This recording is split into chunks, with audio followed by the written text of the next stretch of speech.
So today in this lesson, we're going to be talking about glaciers.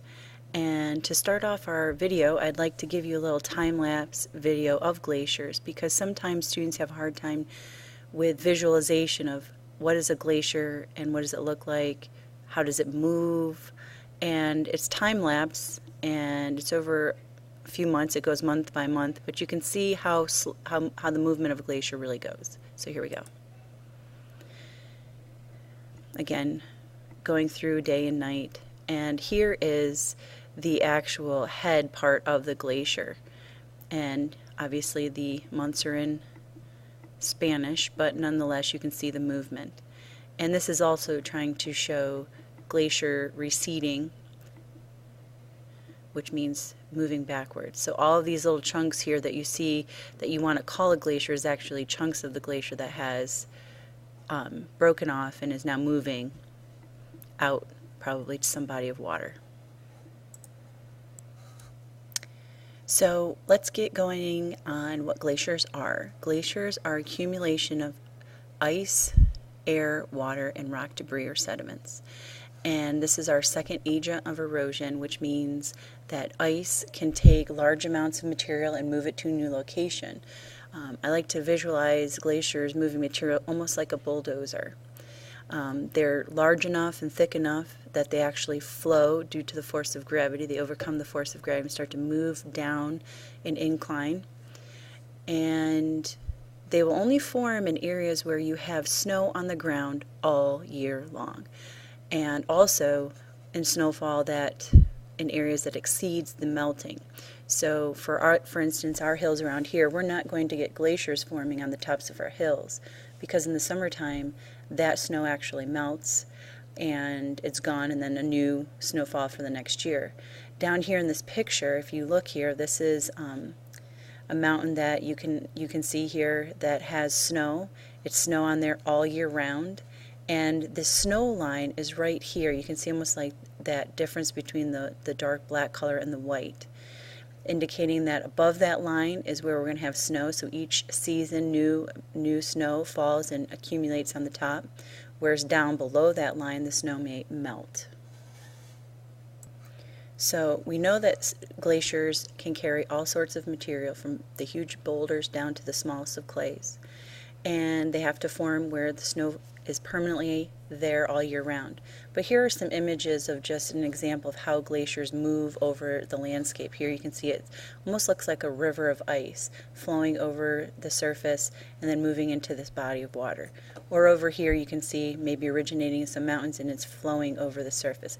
If you were to go visit and climb and hike over here, it doesn't look or feel like it's moving, but like from our time-lapse video a minute ago, it's actually moving. If you could keep a camera there and take video every day for a certain amount of time, you would notice the movement. So there are two types of glaciers that you will hear about or read about or actually have to identify, which is the first one, which is what we call a valley glacier. So here is that word for you, valley glacier, meaning that the glacier formed on the top of mountains and now flowing down off of the mountain. And this is a great example here for you to see. The other type of glacier is called continental, where this ice sheet actually covers a huge landmass. For example, Antarctica and Greenland are great examples of a landmass that is covered by a continental glacier. And just like here from our notes, in this case the snow line is actually at sea level, so that ice that's forming, that precipitation that's building up over the years is above the sea level, so you're going to have the whole continent or ice or land covered with ice. And one of the things we just finished talking about with water is where water moves the fastest, and with glaciers it's kind of similar.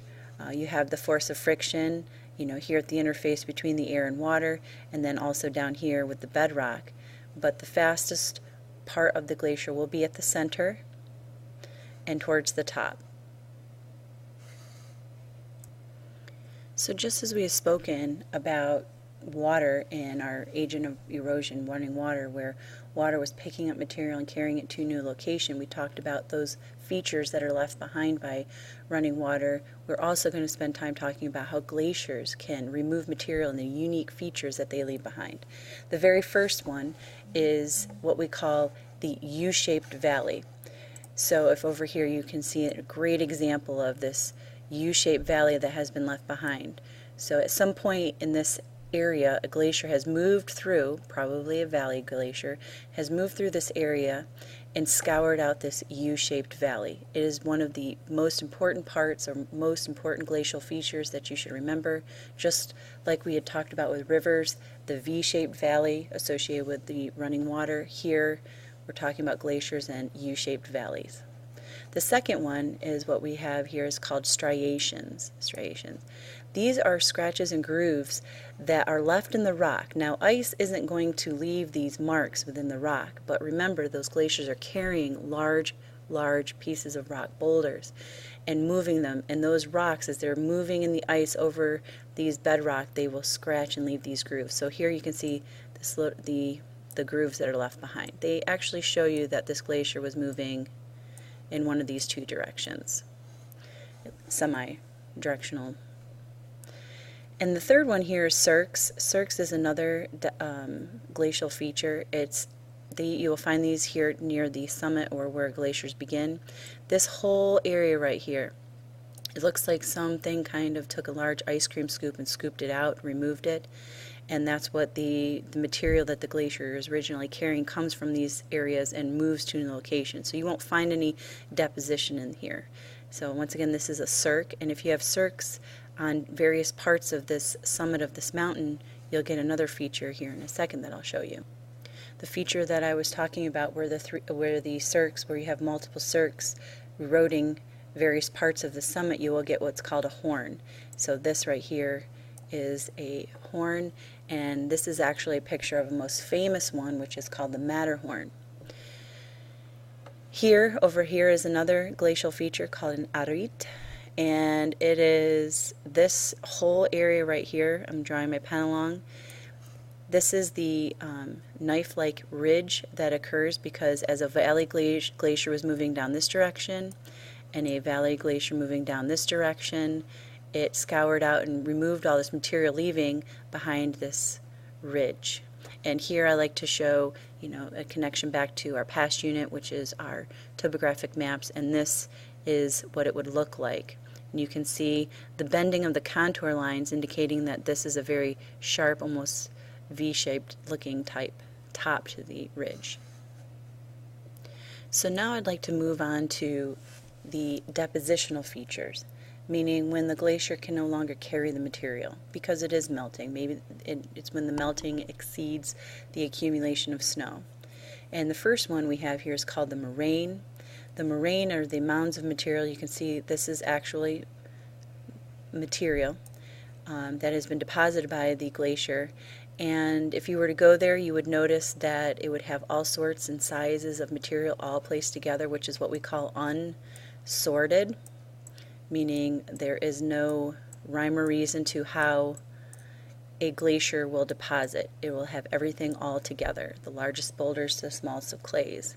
And this is actually called a terminus moraine, which marks the furthest advance of this glacier. Now you can see it's starting to move and recede. That's what Long Island is, that's what Cape Cod is. Here again you can see the movement, just another example of how the movement of material in those moraines that we were just talking about, plus the other features, glacial features, horn, the arete, and the cirque. Another glacial feature or depositional feature that you will find is what we call an erratic. An erratic is really just a boulder that is resting on top of bedrock, and they have different composition. The composition in this rock is different from the bedrock below. And plus you can see the nice rounded sediment indicating that it was eroded for a while before that it was actually deposited. Here's another, I thought this was a very cool picture. You can see the erratic that was once deposited and that part of that landscape. So another feature that is a depositional feature of a glacier is what we call a drumlin. A A drumlin is a canoe-shaped, oval-shaped type of mound of material. And here you can see it almost looks like a sand dune that we'll be talking about later, where you have the steeper material and then it kind of spreads out to this gentle slope on the other side. But the shape itself is kind of an oval. And they're all over the southern part of Lake Ontario on the land. If you were to travel up into Rochester area, this would be within the landscape. You may not notice them when you're driving around because they're part of the landscape. They look like hills, there'd be trees, maybe even people's houses on them or something to make you think otherwise, but they are glacial mounds of material. They again have unsorted material, and here you can see on topographic map what they would look like. Here the very top, and then steep on this side, and then the nice elongated part on the other, indicating the drumlin. Another depositional feature, which is kind of unique, is what we call kettles. How kettles form is when ice, that as it's moving over the surface, might break off. And as it's moving over it, it's bury this ice below the surface, and any material that gets deposited on top of that chunk of ice is there. And then after the ice melts, all of the material on top will slump into this hole. And so you can see they are nice circular basins that get filled up with water, and that's what we call kettle lakes. So the last depositional feature is what we call the outwash plain. And in this image you can see the glacier in the background, you can see the moraine that's running through here, the material. Here this would be the terminus moraine, but because the glacier is melting, you're going to have water running out from underneath it. And you can see all of the different water running along, so it will start carrying materials just like running water will. But as this glacier recedes, you're going to start finding the different features that we were talking about. The moraines, you'll find drumlins, you'll find the terminus moraine, and those are all part of the outwash plain of the glacier. So in review, glaciers will carry all sizes of material, and they'll deposit all their material all at once, which we'll eventually be talking about unsorted material. The fastest velocity is at the center towards the surface. There are two types of glaciers. Remember our valley glacier and our continental glacier. There are different erosional features that we need to remember: U-shaped valley, arites, horns, cirques, striations. Plus we have our depositional features like our moraines, our kettles, our drumlins, that we have to be able to recognize.